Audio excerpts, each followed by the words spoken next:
Shrapnel ripped through the armored transport, turning a routine extraction into a slaughter. Amidst the deafening gunfire and suffocating dust, an army nurse grabbed a power drill. Her patient was a dying Navy SEAL. Her operating room was the back of a crippled Humvee. Failure meant his immediate death. The Syrian-Iraqi border was an unforgiving expanse of cracked earth and hostile horizons. For Captain Evelyn Carter, a trauma nurse, attached to a Joint Special Operations medical element, October 14th began as a standard standby mission. Her unit was positioned as the primary medical evac for a high-value target raid occurring 20 miles out in the desert. She had spent a decade in the army, deploying to Kandahar, Ramadi, and undisclosed locations across North Africa. She was known among the operators for two things: an encyclopedic knowledge of human anatomy and a chillingly calm demeanor when everything else was catching on fire. At 0400 hours, the radio crackled with the terrifying staccato burst of a frantic voice over the net. Troops in contact, heavy casualties, requesting immediate extraction. Evelyn's medical convoy moved out before the sun even breached the horizon. They met the assault element halfway, at a pre-designated rally point that had suddenly turned into a kill zone. Mortar fire rained down, churning the desert floor into a blinding sandstorm. Through the chaos, two operators dragged a third toward Evelyn's up-armored M1114 Humvee.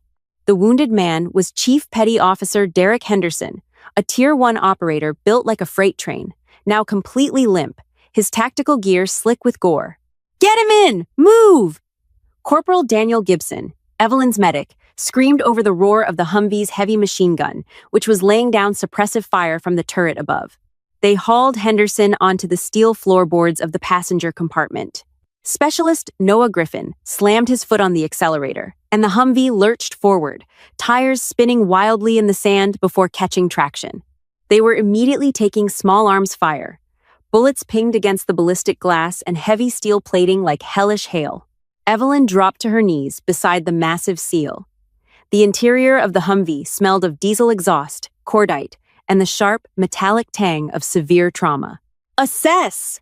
Evelyn barked, pulling her trauma shears to cut away Henderson's vest. "No chest wounds," Gibson replied, his hands shaking slightly as he checked the SEAL's limbs. "I got a minor shrapnel tear on the left thigh, but it's not arterial. Wait. Captain, look at his eyes." Evelyn leaned in, clicking on her penlight. She flashed it across Henderson's face. His left pupil was tightly constricted.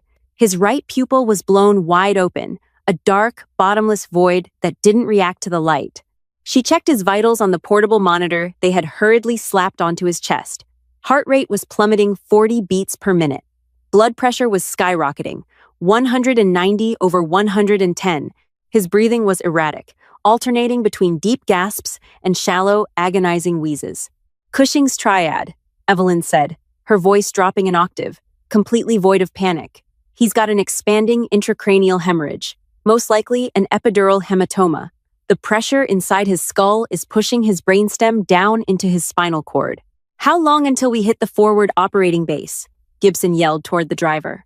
45 minutes, assuming we don't get blown up again," Griffin yelled back, wrestling the steering wheel as the Humvee hit a massive rut, sending everyone in the back airborne for a split second. "He doesn't have 45 minutes, Evelyn said, staring at the monitor. The heart rate ticked down to 38. "He doesn't have 10. His brain is herniating. If we don't relieve the pressure right now, he is dead before we hit the paved road." Gibson stared at her, his eyes wide with disbelief. "Captain, we don't have a neurosurgeon. We don't have a surgical suite. We're in a bouncing truck." "I know where we are, Corporal. Open the trauma bag, find the cranial drill." Gibson rummaged frantically through the heavy olive-drab medical bag. After 10 agonizing seconds, he looked up, his face pale. "It's not here. The heavy surgical kit was left in the Stryker we abandoned at the rally point. All I have is the basic airway and hemorrhage kit." Evelyn's mind raced. Henderson's jaw suddenly locked, his body going rigid as a seizure overtook him. The pressure was reaching a critical mass. "Griffin!" Evelyn shouted over the engine noise. "Do you still have that maintenance kit behind your seat?" "Yeah. Pass it back. Now!" Griffin reached blindly behind his seat, grabbing a heavy canvas bag and tossing it backward. Evelyn tore it open, tossing aside wrenches and screwdrivers until her fingers closed around the handle of a DeWalt 20-volt cordless power drill.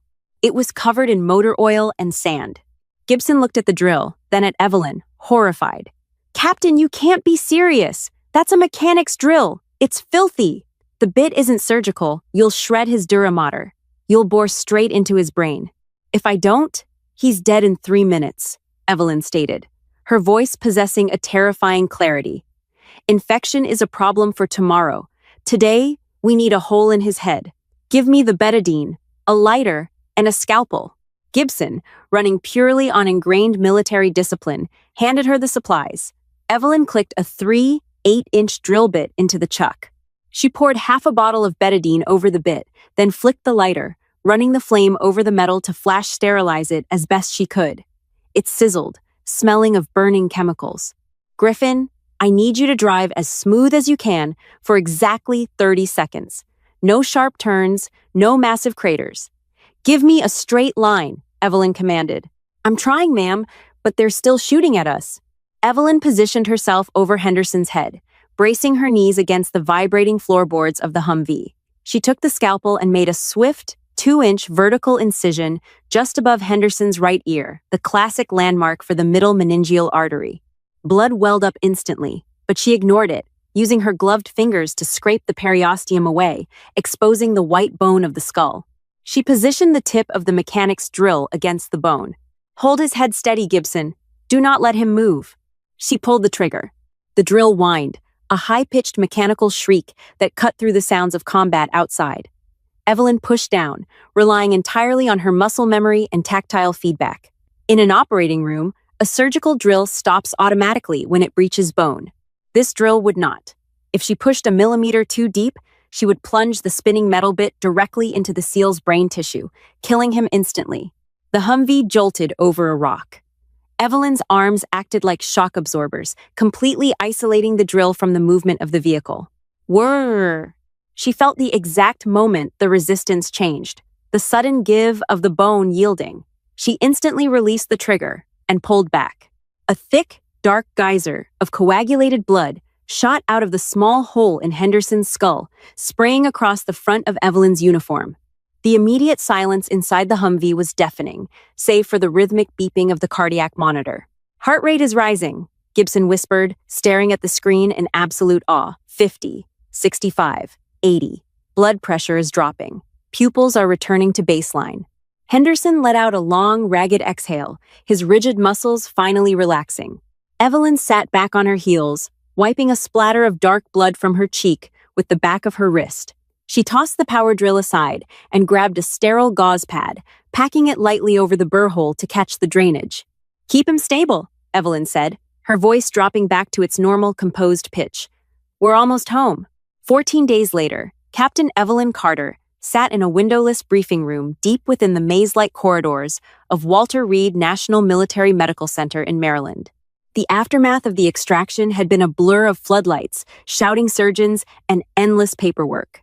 When they arrived at the field hospital, the chief neurosurgeon, Dr. Harrison Caldwell, had looked at Henderson's skull, then at the DeWalt drill resting on Evelyn's tray, and simply said, "I have been cutting heads open for 20 years, Captain. I could not have made a cleaner hole in an operating theater with a halo brace. You saved his life." Henderson was airlifted to Germany, then to the States. He was in a medically induced coma, but he was alive. His brain function was miraculously intact. Evelyn had expected a commendation. She had also, cynically, expected a dressing down for operating drastically outside the scope of nursing practice. She had not expected this. The heavy steel door clicked open, and a man walked in. He wasn't military. He wore a sharply tailored charcoal suit that somehow looked completely forgettable. He carried no briefcase, no tablet, just a single manila folder. He had prematurely graying hair and eyes that were the pale, washed-out blue of a winter sky. "Captain Carter," the man said, taking the seat across from her. He didn't offer his hand. "My name is Arthur Donovan." "Are you with JAG, Mr. Donovan, or the medical board?" Evelyn asked, sitting perfectly straight. "Neither," Donovan replied softly. "I work for the Central Intelligence Agency, specifically the Special Activities Center." Evelyn's brow furrowed slightly. I don't understand. If this is about Chief Henderson, I've already given my full debriefing to JSOC Command. Everything I did was documented. Oh, we know, Donovan said, opening the folder. He slid an 8x10 photograph across the metal table. It was a still frame, taken from the Humvee's internal security camera. It showed Evelyn in the exact moment she was pressing the drill into Henderson's skull. The vehicle was visibly blurred from motion. The medic Gibson looked terrified, but Evelyn's face was a mask of absolute chilling focus. I've watched the footage of your improvised trepanation roughly 40 times, Donovan said, leaning back. Do you know what fascinated me the most, Captain? The lack of sterile field? She replied dryly. Donovan offered a ghost of a smile. No, I pulled the biometric data from your issued smartwatch. At the exact moment you breached the skull while under heavy enemy fire, operating in a moving vehicle, using power tools bought from a hardware store, your heart rate was 72 beats per minute. You didn't even break a sweat. You possess a psychological resilience that most Tier 1 operators take years to develop. I was doing my job, sir. You were, Donovan agreed. But you weren't doing it on a normal battlefield. And Chief Henderson isn't just a Navy SEAL. Donovan collected the photograph and leaned forward, resting his elbows on the table. The air in the room suddenly felt incredibly heavy. The raid Henderson was on wasn't a standard counterterrorism op, Donovan explained, his voice dropping to a near whisper. He was infiltrating a subterranean laboratory run by a rogue syndicate with ties to hostile state intelligence. He was sent to recover something, a highly advanced, synthesized neurotoxin. Evelyn froze. A biological weapon? More of a chemical assassination tool, Donovan corrected. It mimics the symptoms of severe cranial trauma, spikes blood pressure, causes massive localized hemorrhaging in the brain, induces seizures, and kills within minutes. Leaves almost no trace in a standard autopsy. It just looks like a sudden, fatal stroke. Evelyn's mind raced back to the Humvee, the sudden onset of Cushing's triad, the seizure, the blood that had seemed too dark, too quick to coagulate. Henderson didn't hit his head, did he? Evelyn whispered. The shrapnel wound on his leg.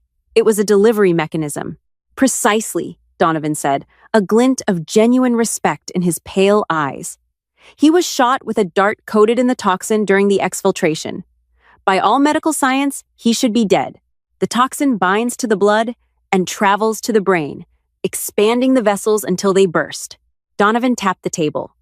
But you intervened. By drilling that hole and allowing the blood to violently vent from the cranial cavity, you didn't just relieve pressure. You literally bled the highest concentration of the toxin out of his skull before it could permanently bind to the brain tissue. You accidentally cured an incurable bioweapon. Evelyn swallowed hard. Okay, that's intense. But why are you here, Mr. Donovan? Why is the CIA talking to an army nurse? Because of what happened to the blood, Donovan said flatly. He slid another photograph across the table. It was a picture of Evelyn's uniform from that day, sealed in a biohazard evidence bag. The chest and sleeves were soaked in Henderson's blood. The syndicate that manufactured this toxin operates with a zero-tolerance policy for failure, Donovan said. They need to know why their weapon didn't kill Henderson. Unfortunately, your JSOC chain of command wasn't as secure as they thought. 3 days ago, the medical manifest from your extraction was intercepted on the dark web. Evelyn felt a cold spike of adrenaline, real adrenaline, this time hit her chest. They know my name. They know your name, your rank, and your current billeting at Fort Bragg, Donovan confirmed. To them, you aren't a nurse. You are a scientist who somehow figured out an on-the-fly countermeasure to a billion-dollar weaponized chemical. They will come for you, Captain Carter. They will take you, they will interrogate you, and when they realize you just used a DeWalt drill and dumb luck, they will kill you. Silence hung in the room, heavy and suffocating. Evelyn looked at the picture of her blood-soaked uniform, then up at Donovan. So, you're here to put me in witness protection? She asked. Donovan actually laughed a short, dry sound. Witness protection is for accountants who testify against the mob. No, Captain. I am here because the Special Activities Center has a rare opening in our ground branch medical unit. We need someone who doesn't panic. Someone who can operate in non-permissive environments, completely off the grid. Donovan stood up, buttoning his suit jacket. I'm not offering you a place to hide, Evelyn. I'm offering you a new job. The army can't protect you from these people because the army has to follow the rules of engagement.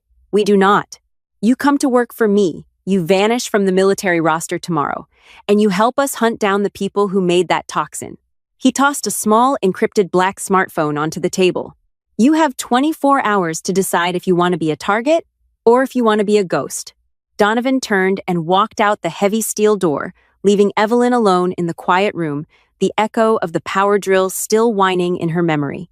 The encrypted black phone sat on Evelyn's sterile barracks desk for exactly 11 hours before she picked it up and dialed the single contact saved in its memory. 3 days later, a Black Hawk helicopter went down in a sudden squall off the coast of North Carolina during a routine night training exercise. The manifest listed 4 souls on board. Only 3 bodies were recovered. Captain Evelyn Carter was officially declared killed in action. In reality, she was sitting in the back of a windowless Gulfstream jet ascending toward Camp Peary, Virginia, the CIA's legendary training facility known as the Farm. The transition from Army trauma nurse to ground branch paramilitary medical officer was brutal. Evelyn spent 8 months unlearning the military rules of engagement and absorbing the dark arts of clandestine tradecraft. She learned how to spot surveillance, how to fabricate a cover identity under interrogation, and how to wield a suppressed Sig Sauer P-320 with lethal, cold precision. But her primary weapon remained her medical bag, now restocked with black market pharmaceuticals, Z-Medica Quick-Clot combat gauze, and specialized surgical tools designed for zero-visibility environments. Her new unit was a ghost team. They didn't exist on any government ledger. Led by a seasoned operative named Nathan Cross, a former Delta Force sniper with ice water in his veins, their sole objective was to dismantle the syndicate responsible for the hemorrhagic bioweapon. 9 months after the Humvee incident, the ghost team tracked a major break to Vienna, Austria. The intelligence pointed to a man named Dr. Henrik Kessler, a disgraced Swiss biochemist who had disappeared from the World Health Organization 5 years prior. Kessler was the architect of the toxin. Donovan's intelligence network had intercepted chatter, indicating Kessler was attempting to sell a stabilized, aerosolized version of the weapon to an arms dealer in the underground levels of a brutalist concrete parking structure in the Landstrasse district. "We need Kessler alive," Cross whispered over the encrypted comms, his voice a low gravel. He was perched on a concrete beam 2 stories above the exchange point, his suppressed rifle tracking the targets. "Evelyn, you're on standby for asset stabilization. If the syndicate figures out he's selling the formula to a third party, they will liquidate him before we can extract." Evelyn sat behind the wheel of an armored Audi Q7, parked on the street level above, her medical kit resting on the passenger seat. "Copy that, Cross. Heart rate is steady. Donovan wants the formula, but he wants the architect more," Cross added. "Execute on my mark. 3, 2, 1, mark." A series of flashbangs detonated in the subterranean garage, turning the security feeds into blinding white static. Evelyn slammed the Audi into gear, tires shrieking against the wet pavement as she descended the spiraling ramp into the chaos. Gunfire echoed like thunder in the enclosed space. The arms dealer's heavily armed security detail was engaging, not with Cross's team, but with a third faction, a syndicate hit squad, dressed in tactical black, sweeping through the garage with terrifying efficiency. They hadn't come to buy the weapon, they had come to erase the loose end. Evelyn threw the Audi into a controlled drift, using the armored chassis to smash through a concrete pillar and block a barrage of automatic fire aimed at Cross, who had fast roped to the ground to secure Kessler. "Get him in!" Evelyn shouted, kicking her door open and firing 3 suppressed rounds into the chest of an advancing syndicate mercenary. The man dropped instantly. Cross dragged the terrified biochemist into the back of the Audi. But as he turned to lay down covering fire, a high-velocity round punched straight through the gap in his ceramic body armor, hitting him high in the shoulder. Cross grunted, collapsing into the back seat next to Kessler as Evelyn hammered the accelerator, tearing up the exit ramp and smashing through the toll barrier into the frigid Vienna night. "Status!" Evelyn barked, checking the rearview mirror as sirens began to wail in the distance. "Through and through, right shoulder," Cross gasped, pressing a gloved hand against the geyser of arterial blood. "I can pack it." Just drive. But Evelyn's eyes darted to the dashboard camera, monitoring the back seat. She noticed the wound immediately. The blood pooling around Cross's shoulder wasn't the bright, oxygenated red of an arterial bleed, nor was it the deep crimson of a venous tear. It was dark, viscous, and bubbling slightly at the edges. And then, Cross's jaw locked. His eyes rolled back, his right pupil blowing wide open, while the left constricted to a pinpoint. "No!" Evelyn breathed, her blood running cold. "Cross! Do not close your eyes!" "What's happening to him?" Kessler screamed, pressing himself against the far door in terror. "The bullet," Evelyn said, swerving violently to avoid a civilian vehicle. "It was frangible. They laced the rounds with your toxin, Kessler. They didn't just come to kill you, they came to test the weaponized ammunition on us." Evelyn abandoned the Audi in a prearranged dead-drop garage on the outskirts of the city, dragging Cross into the desolate, fluorescent-lit basement of a CIA safehouse. She shoved Kessler into a steel chair, zip-tying his wrists to the armrests with a vicious yank. "You're going to tell me the binding sequence of the toxin," Evelyn demanded, kicking a metal medical table toward Cross, who was now seizing violently on the concrete floor. "There is no binding sequence," Kessler stammered, his eyes wide with panic. "It's a catastrophic hemorrhagic cascade. It binds to the hemoglobin, crosses the blood-brain barrier, and turns the cranial vessels into tissue paper. Once it's in the bloodstream, he has exactly 4 minutes before his brainstem is crushed by his own blood." Evelyn threw her medical bag onto the table. The heart monitor she slapped onto Cross's chest was already screaming. His blood pressure was 210 over 130. Cushing's triad, it was the Syrian desert all over again. But this time, the toxin was a refined, accelerated variant. "You survived this before," Kessler said, staring at her with morbid, scientific fascination. "The rumors in the syndicate, they said an American surgeon saved a SEAL. They said she bled the toxin out. But this is the Mark IV variant. It coagulates faster. You can't drill a hole in his head, the blood will clot before it can vent. He will die." Evelyn ignored him. Her mind was a fortress of absolute, chilling calculation. If the blood coagulated too fast to vent through a standard burr hole, she needed a chemical intervention. But she didn't have a laboratory. She had a trauma bag. "If it binds to the hemoglobin and accelerates coagulation," Evelyn muttered to herself, her hands flying through her supplies, "I need to break the coagulation cascade and induce severe, localized therapeutic hypothermia to slow the brain swelling." She pulled out a bag of hypertonic saline, a massive syringe of heparin, a heavy-duty blood thinner, and 2 chemical instant ice packs. "You're going to use heparin?" Kessler laughed, a hysterical, panicked sound. "The toxin already causes internal bleeding. You push blood thinners, he'll bleed to death internally before his brain even herniates." "Not if I vent the skull and freeze the cerebral metabolism first," Evelyn shot back. She cracked the chemical ice packs, instantly dropping their temperature to near freezing, and packed them tightly around Cross's neck, right over his carotid arteries. It was a desperate, theoretical move to cool the blood flowing directly to his brain, buying her seconds. Next, she grabbed a specialized cranial hand drill, a far cry from the DeWalt mechanics tool, but equally terrifying in its purpose. It was a T-handled stainless steel instrument with a sharp, hollow core bit. Cross was completely rigid now. The monitor showed his heart rate crashing to 30 beats per minute. Evelyn didn't hesitate. She palpated the top of Cross's skull, found the coronal suture line, pressed the tip of the hand drill against the bone, and twisted violently. The surgical steel bit into the bone with a sickening crunch. She rotated the handle with brutal efficiency, boring through the skull in less than 15 seconds. The moment she breached the dura mater, dark, almost black blood began to ooze, but Kessler was right, it was too thick. It was coagulating instantly, sealing the hole and trapping the lethal pressure inside. "I told you," Kessler yelled. "It's a perfect weapon." "Nothing is perfect," Evelyn snarled. She grabbed the massive syringe of heparin and attached a long, flexible 1/4 gauge spinal needle. In a move that would have had her medical license permanently revoked in any hospital on Earth, she guided the needle directly through the burr hole she had just drilled, plunging it straight into the subdural space of Cross's brain. She pushed the plunger, flooding the localized area with the massive dose of anticoagulant. For 3 agonizing seconds, nothing happened.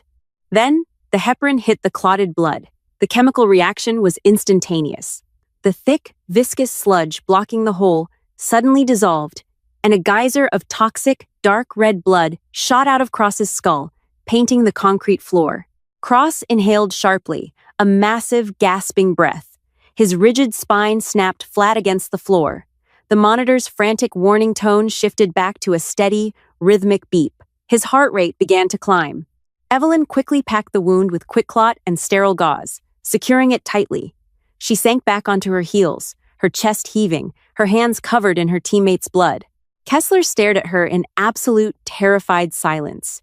He had just watched an operative break every rule of medical science to dismantle a billion-dollar bioweapon with a plastic syringe and a hand drill.